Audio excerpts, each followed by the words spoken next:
The National Sculpture Society presents an interview with Stanley Bleifeld. You made another We are on commitment the to being beautiful an grounds artist, of Mr. having to do Bleifeld's partly with home making and a studio living in Western at Connecticut, art, and where that he was is in being the 60s interviewed when by I think Barbara you Lekberg. started doing some commissions. That's right. Actually, it was before I started doing some commissions. I actually made a commitment to just art, to be an artist, because I already had an already made commitment to making a living. I was a teacher. Right. But at a certain point, I decided that teaching was interfering with my commitment to be an artist. Oh, well, how did you see that? I saw it as taking too much of my energy. Oddly enough, at that time, I had no prospects, really, to speak of, but I did get picked up in a gallery in New York, and they made a big thing. Then this Life article came out as a result. And the Life article had to do with, was it part of your first show in New York? Yes, it happened coincidentally with that And it first had show. to do with your subject matter. Yes, they were interested, I think, because of the subject matter. Although nothing very dramatic happened as a result of that article, that first show was essentially pieces that were inspired by Bible stories. I see. And they weren't exactly illustrations of Bible stories, but they were sort of my reactions to some of the famous stories in the Bible. I remember I did the sacrifice of Isaac, and I did a flood, and I did a number of other subjects that I became fascinated with. I began to read the Bible. I read it as a child in parochial school. I had no idea what it meant. And then when I began to read it on my own, I became very fascinated with it. I was a painter when I started. Yes, that's one of the most interesting. And architectural backgrounds interested me greatly.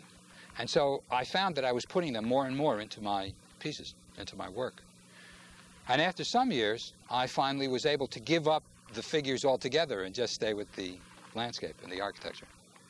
And no figures at all? In some of the work. I've gone back to it. I see. But there was a time when I just gave it up completely. Going back to the painting thing, I realized that painting was not my thing. I was just doing it as a skilled craftsman. And, I see. And you saw it as illustrational, but yeah. The sculpture as narrative was not. No, it from became formal. Right, and let me explain how that came about. When I went to Italy, we suddenly saw that all sculpture was narrative and full of form and abstraction. It completed everything that I needed to be an artist. Beautiful studio. I gather, was this part of your building project? You built it yourselves? We did the planning ourselves this time. We didn't do the main construction work, but I did a lot of the interior myself. And you designed it just the way, Yes. That's the joy of a sculptor's heart, I'm sure. Right. I wanted to pursue a little bit what you were saying outside about formalism and narrative. And in a way that leads into another question that I think is really very important for sculptors who do the figure in our time. And how do you feel about that? The whole art world has been against the figure during the most critical years of your career, and yet you pursued the figure and landscape and related ideas. Has that stressed you a lot? Or? Yes, I felt somewhat on the defensive for a long period of time. And but then I decided that, well, there's no point being on the defensive. I'll do what I want to anyway. And I have never had that sense of pure form that is supposed to be the only way art, the only arena in which art is created. It seems to me that I'm interested in narrative. I like literary values. And since we can say a lot of things that are ideas that can be treated with some words. I mean, I don't think the words can ever really describe a kind of a thing like that. But nevertheless, they do have some word associations that they can't be eliminated from whatever I want to express. And that even if I do something that has no figure at all, there is a narrative content. That wave back there. I mean, I did that to give some sense of sea. And it is narrative. It's telling something that happens about the sea. Yes. And it is not pure form. It is not simply a wave with no context. Right, right. And when, if I take it even further, with this waiter or any of the other pieces that I've done, there is always some kind of thing that happens, a historical thing or a story thing or some attribute of the thing which is not only the form of it. Right. It has to do with the emotions, perhaps, or feelings, memories. I don't know, really. There could be a whole lot of things. I wanted to say about abstraction that I have never felt that I could really involve myself from an expressive point of view in pure abstraction, or the kind of thing that might be called non-objective art, because mainly it does not appeal to me on an emotional level, and I feel that somewhere inside, viscerally, I need to be involved with my work, and very frequently that is in a context of happenings and things that have happened to me that I can kind of deal with. Now, I don't deny that things that have no literary translation can happen to people. I'm sure that they do. But they have not been a major part of my expression. And I don't feel that they are. And however, I have tried. I started out, as a matter of fact, doing abstract painting.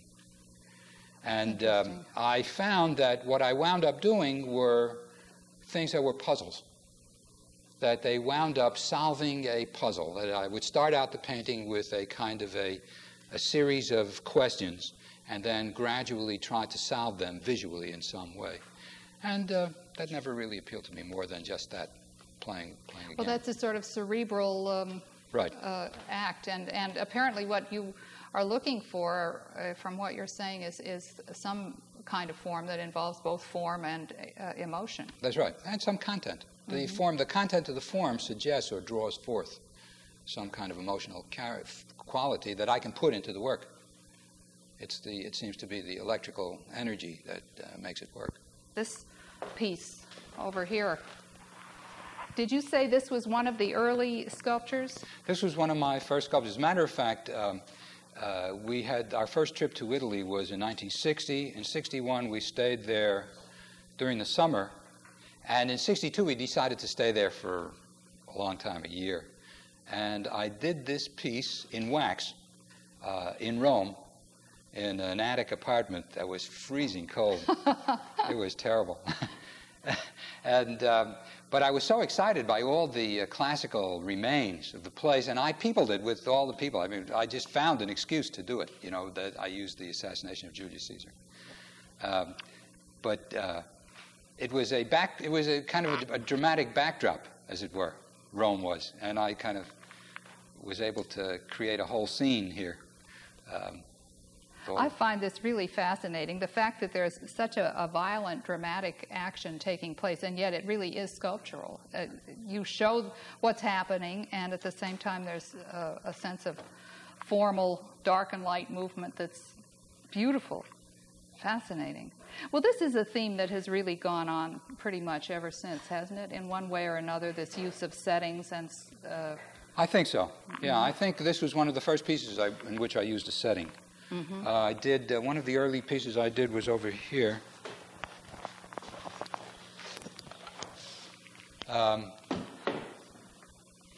This one over here called The Flood. And again, there are a few protagonists, very small in the thing. There are some of the people drowning in the flood down in there, some horses not quite making it into the ark. And there's Noah railing at God. It's got biblical subject matter, but you're definitely doing it in your own way. That's right. And making your own point. Right. It has little to do, really, with the Bible. It's just a point of departure, in a sense. Well, but those stories are so germinal. They have to do with human feeling from the beginning. I was very much interested in rereading the Bible at that time. When I always thought of sculpture, before I became a sculptor, I thought of sculpture as large monuments. I mean, what else is sculpture? I never thought of sculpture as anything this big.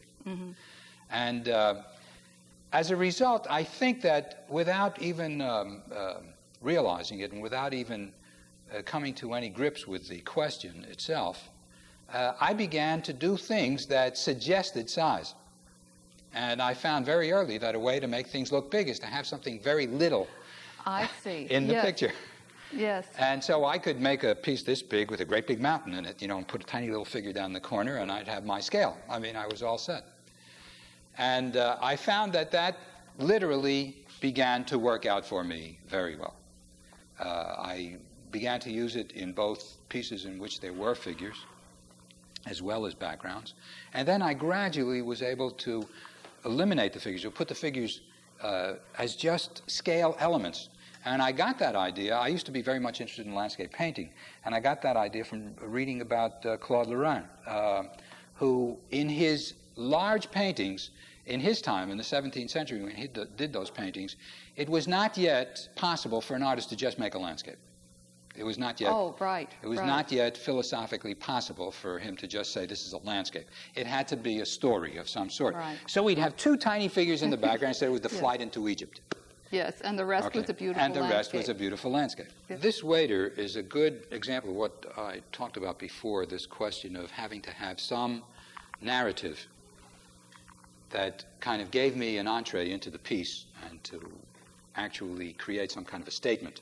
I was very much affected one night when I was in some sort of a restaurant, I think it was, and I saw this waiter the place was understaffed, bustling around trying to serve all these people who were just gorging themselves on food. And somehow it struck me as a visual sight, not just the idea of it. And so I kind of worked this thing out in my head to do it. But at that time I was very much interested in the painterly qualities of sculpture. And as you can see, I almost have there are thumbprints all over this thing. But it was more in the tradition of Daumier. Yes, very and the things, much. his caricatures, his satirical expressions of things. And I think that's what that was. And for a long time, I was into that kind of thing. My hours tend to be rather irregular. I like to play tennis in the morning. And I generally get sort of working here at about 9:30. And then I try to work through till late afternoon, maybe 6:30 or that kind of thing. That's a good day. Yeah, it's a pretty good day, I find. And when I'm really into something, I will give everything up and just keep working. But I'm not a routine type of person. And I've never been able to just kind of go at 8 o'clock and be in the studio and leave at 12 and pick up again. It never worked out for me. Although I must say that in Italy, I have a different routine, which I like better, or that is more routinized, but more free in an interesting way. Over there, I get to the foundry very early in the morning, try to get there by 8 o'clock. And I work through till about 12:30 or 1. And then I go off and play tennis for a couple of hours. And there's a bunch of people over there who I enjoy playing with, and we usually meet, because those are hours when nobody else is playing tennis. And then I come back when it gets cooler, at about 4:30 or 5 o'clock, and I put in a couple of more hours of work. And then we have a late dinner, and it's a very nice day. I enjoy that kind of routine very much. You really love Italy. I do, yeah. And what do you do when you get stuck for ideas? Well, it's usually a bad time. I find that in the past, what I've done, it may not be the most intelligent way to do it, but I find that I just stay with it, even though nothing is happening. And I find that I just have to slog through a lot of uninteresting and dull and painstaking work until something does happen. I think that's where the regularity comes in, of working every day no matter what. That's right. I find also, and I really can't say that it would be a good rule, I find also that sometimes if I just don't do anything and leave it for a while, that I'll come back much refreshed and have a better way of doing it. So all the things that one ever hears about what to do about getting stuck is something that I tried. I find that mostly I don't have the courage to leave a piece. I wish I did, because I think it would be better. I'd probably be more economical of my energy and use it for other purposes. But I find that I'm compelled somehow to just stay with it until I solve the problem and just get at it again. Do you get inspiration or help from going and reading or listening to music or a long walk or something? I do a lot of reading, and that helps me a good deal. And I find that when I'm concentrating, I cannot listen to music. I just can't. I find that I listen to a great deal to music when the problems are solved and I just have to complete the work. And then music is a great friend, and it helps because I can spend some time listening to the music. I like that relief. It's beautiful. The light is just perfect on it there. Thank you. That is an example of the kind of way in which I amuse myself. I just like just drawing and sketching occasionally in clay. And I frequently get together with my students. We get a model, and we just make several. Really, we try to make more than one in one day. Try to make several. And this one day, we all got gathered here in the studio, and the model showed up, and this big lady came. And they all went, "Oh." Like that. And I said, "But that's not the right attitude." I said, "There's something beautiful in everything and in everyone." And I said, "Let's just get out and do it." And so I got something interesting out of it. But most of them had a hard time overcoming the fact that she was a heavy woman. I hear you're doing an important commission for Washington. Is this one of the early studies for it? This was one of the early studies. This came about, originally there was an arch was created as a design for the Navy Memorial. It was a very large, triumphal type of piece of architecture. And there was going to be a lot of sculpture, historical sculpture all over it. Mm-hmm. And that was about the time I was chosen to do the sculpture part of it. However, the arch had much the same fate as most other projects in Washington. They get discarded. And everybody was very discouraged. And the architects somehow started to come back with some other ideas. The Navy was very dissatisfied with what was going on. They were dissatisfied with their reception in Washington. And finally they said to me, "Stanley, why don't you make us a design for the memorial?" And we then drew a new contract, and I was now a consultant to the Navy and to make a design for the memorial. And my first idea was this. And what it was that we had this large, a few-acre tract in the center of Washington with a lot of buildings all around it. And I wanted to make as much of a sea atmosphere as possible. So I decided to make the background, this is the back of the memorial, the background into a kind of a sculptural representation of a sea, a sea happening. And so I was going to carve waves, rocks, water, and so on. In the back over here, you see we even have an iceberg. And here is a rendering of the iceberg and the way it would have appeared in the memorial. And an example of sculpture in the place on a pedestal. Can I have the next one? Thank you. Okay, I was going to pepper the place with sculptures of this nature, dealing with just Navy life. Oh, I like this. I was even going to, the Navy had some interest in doing some historical characterizations, and so I had first a 19th century group. Did a fountain. This was a design for a fountain. And this would have been a this was a sculpted, sculpture. Right, this would have been a sculpted granite wave, and the fountain was going to be in bronze. The Navy also had a very close feeling about the characterizations of the sailors themselves. And so I did one, and I wanted it, and they agreed, I think to their great credit, that they did not want to show the usual thing of admirals with medals and gold braid and that sort of thing. They wanted to see real sailors. And so I did a sailor in his working clothes, in his fatigues. And that was one of the presentations that were made. Did they like that rather meditative one? I think that's lovely. They did like it, yes. They liked this whole project very much. There were quite a number of other figures, but also one of the things that they almost said to me that they wanted in this thing was that they wanted one of the most important events in a sailor's life is to come home. Mm-hmm. And so they wanted something representing this, and so we did this design for that purpose. And then, of course, there was the memorial element. And this was, as you see, this is the background, and in this picture it appears in the background of this whole place. And at the entrance to this memorial park was going to be a sailor, a lonely sailor, who was going to stand on this kind of dais over here, which would be all the wreath layings, and that's right on Pennsylvania Avenue. So he would have been standing here, and then there would be other groups. That's right, other groups way into the was dispersed throughout this whole area. The actual watercolors here were made by a very good friend of mine, Bert Silverman, who is a wonderful watercolorist. And he also had some hand in working out this project. And when it finally came time to make the presentation, I was very elated because I felt that we had really created a whole thing. You know, something, as you said, sculptors rarely get the opportunity to make an entire concept. They're usually hired to kind of fill it in. And here we had the opportunity to create an atmosphere.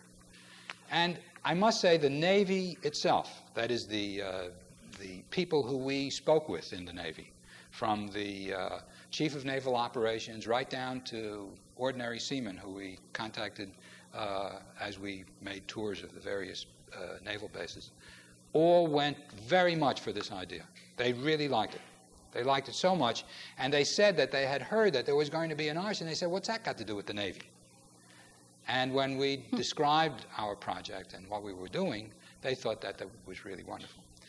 And the Navy Memorial Foundation backed it, and we made a number of presentations to Washington, where we were shot down with automatic weapons. Oh, what a disappointment.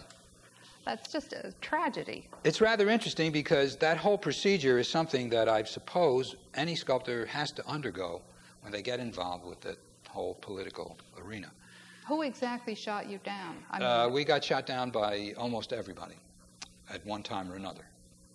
We had to develop strategies for how to present an idea so that the person that had objections at the meeting before might be neutralized in some way so that we could get it by the next meeting. And, this is the politics of right, art. It was just really crazy. Yes, there were many agencies involved. I don't know if I can remember to list them all, but there was the Navy, of course, and there was the Parks Department, the Interior Department, there was the National Capital Planning Commission, the Pennsylvania Avenue Development Corporation, and, of course, the major approver of all art in Washington is the Commission of Fine Arts. Yes. My first contact with the Commission of Fine Arts was on a nice level. We just talked about art and all that other stuff, and everybody was very formal, but I felt that somehow they had some understanding of what we were doing. And the secretary of the commission, Charles Atherton, did give me a good deal of encouragement. He said, gee, I hope some of this gets through. And I didn't understand. I remember his words exactly, but I didn't understand the portent of those words. I thought that if we get something through, we're going to get it all. But I had no idea, of course. And finally, almost everything was shut down. For example, one of these pieces... Was it financial or... No. Money was never an issue. Where is... Oh, here. Yes, the next one down from that. This one. Okay. This one, for example, which was very dear to the hearts of the Navy people, because this is real sailing and gave them a sense of being at sea.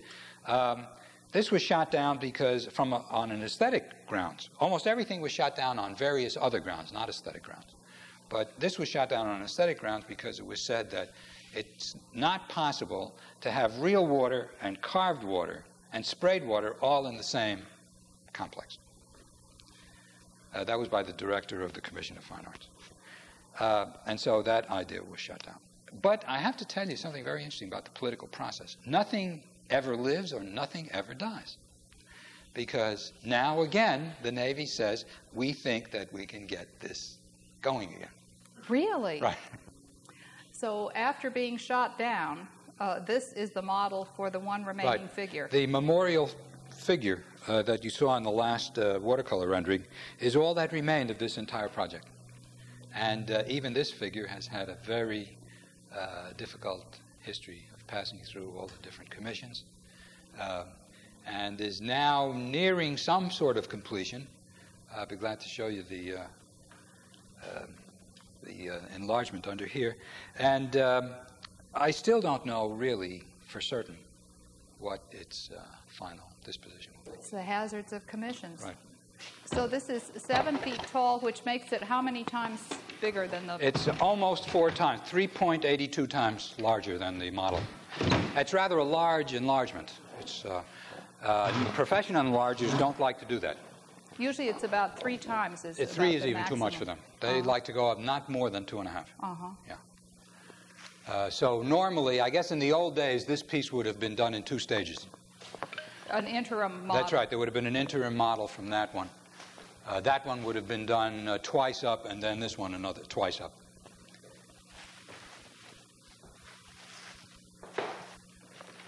In the old days, you know, these things were covered in Italy. They never used plastiline in the old days. They used this water clay. And they used to cover it with rags, just plain old rags, loads and loads of rags with string tying it together. And Nikki and I had this really eerie experience in 62, I guess it was, when we were looking for an apartment in Rome. We answered an ad in the newspaper which said that there was a sculptor's studio for rent in a very lovely section of Rome, in the center of Rome. And we went down to see it, and it was lovely. Beautiful studio, little garden in the back. And we went into, there was a little old lady who was in the house, and it was her place. And she said she wanted to rent the studio. And we said, okay. She showed it to us. And there, in this lovely studio with a beautiful skylight, were several large pieces, over life-size pieces, weren't they? They were kind of big pieces. And they were all standing in various states in the corner, but covered completely with wet rags. So I asked her, I said, but there's somebody using the studio now. When are they going to leave? And she said, oh, that's all right. And she didn't really answer directly, or maybe I didn't understand. My Italian wasn't too clear. I got the impression that they were not going to leave. So I said, but I can't work in the studio. These things are taking up too much room. She says, don't worry, I'll move everything to the side. I said, whose work are they? They're my husband's. I said, oh, is he all right? I mean, is he going to continue working on this? He says, no, he's been dead for 30 years. I've just been keeping them wet. Oh, my God.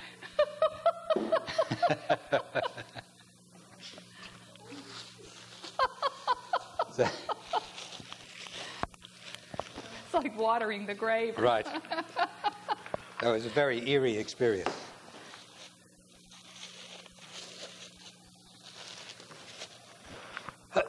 Excuse me.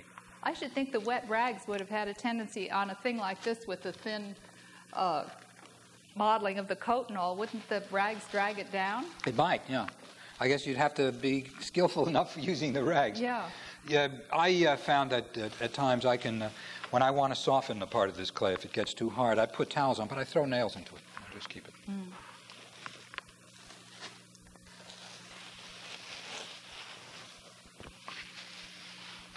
Okay, there we are.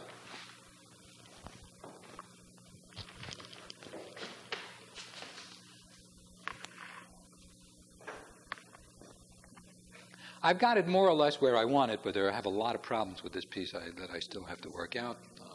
What sort of problems? Well, I don't feel that the jacket yet shows enough body inside of it. It's too stiff.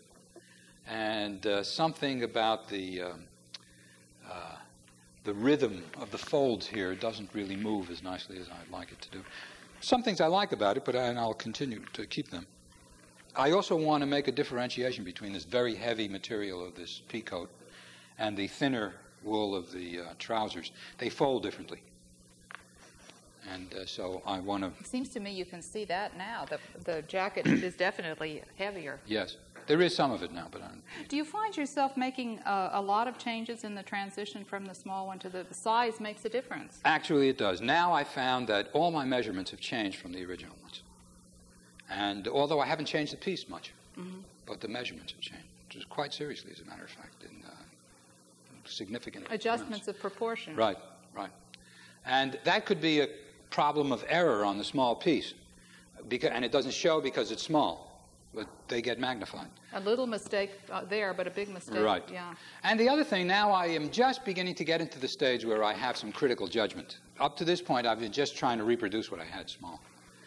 And I've had, of course, this problem of trying to solve this question of the character of the face.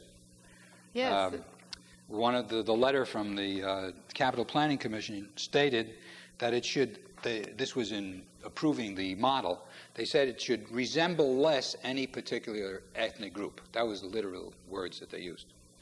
And we tried to decipher that. We knew what they meant, but we tried to decipher that into some action to take on the piece, and we couldn't. I couldn't figure anything out. I tried numerous faces, trying to deal with different racial types that were not too obviously one racial type or another, and of course they were all nothing.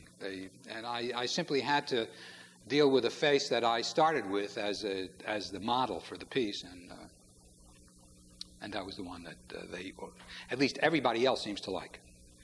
Seems to me the only solution for the problem you mentioned, the ethnic problem, is to have more than one sailor. That's right, to have more people in the memorial. Mm-hmm.